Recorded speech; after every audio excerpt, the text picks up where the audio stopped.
স্বামীকে তুই বলে ডাকলে ও স্বামীর গায়ে হাত তুললে স্ত্রীর কি কোনো ক্ষতি হয়? স্বামীকে তুই বলে ডাকলে ও স্বামীর গায়ে হাত তুললে স্ত্রীর কি ক্ষতি হয় জানলে আপনাদের চোখ কপালে উঠে যাবে।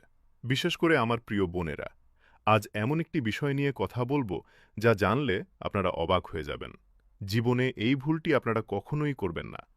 স্বামীকে কখনোই তুই বলে সম্বোধন করবেন না এবং কখনোই স্বামীর গায়ে হাত তুলবেন না।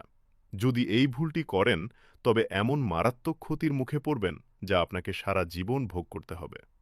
ভিডিওটি অনেক গুরুত্বপূর্ণ, তাই দেখা হলে কমেন্টে আমিন লিখে শেয়ার করে অন্যদের জানার সুযোগ করে দিবেন। ইনশাআল্লাহ এর বিনিময়ে আপনিও অসংখ্য নেকির অংশীদার হবেন।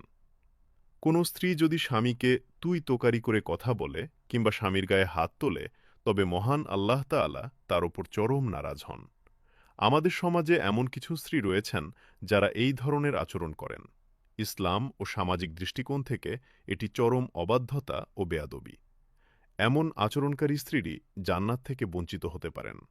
স্বামীকে তুই বললে বা তার সাথে খারাপ আচরণ করলে প্রধানত দুটি মারাত্মক ক্ষতি হয়। এক, এমন মনোরোগ বা ব্যাধি হবে যার কোনো চিকিৎসা নেই।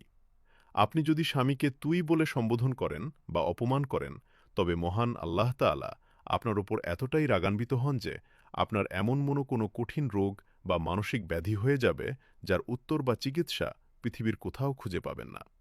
২, দুনিয়ার কোথাও সম্মান ও শান্তি না পাওয়া আপনার সম্মানের মূল জায়গাটি হলেন আপনার স্বামী। আপনি যদি তাকেই সম্মান না করেন তবে সমাজের বা পৃথিবীর কোনো মানুষ আপনাকে সম্মান করবে না, এমনকি নিজের পরিবারও পাশে থাকবে না। স্বামীর সাথে খারাপ আচরণ করে যদি আপনি বাবার বাড়ি ফিরে যান, একটা সময় আপনার বাবা মাও আপনাকে কটূক্তি করে বলবে, তুই যদি ভালো হতিস তাহলে তোর সংসার ভাঙত না। বিপদের দিনে কেউ চিনবে না। একটা সময় আসবে যখন দুনিয়ার কেউ আপনার পাশে থাকবে না। ভাই, বোন কিংবা কোনো আত্মীয় স্বজন আপনাকে চিনবে না। সেই কঠিন বিপদের দিনে একমাত্র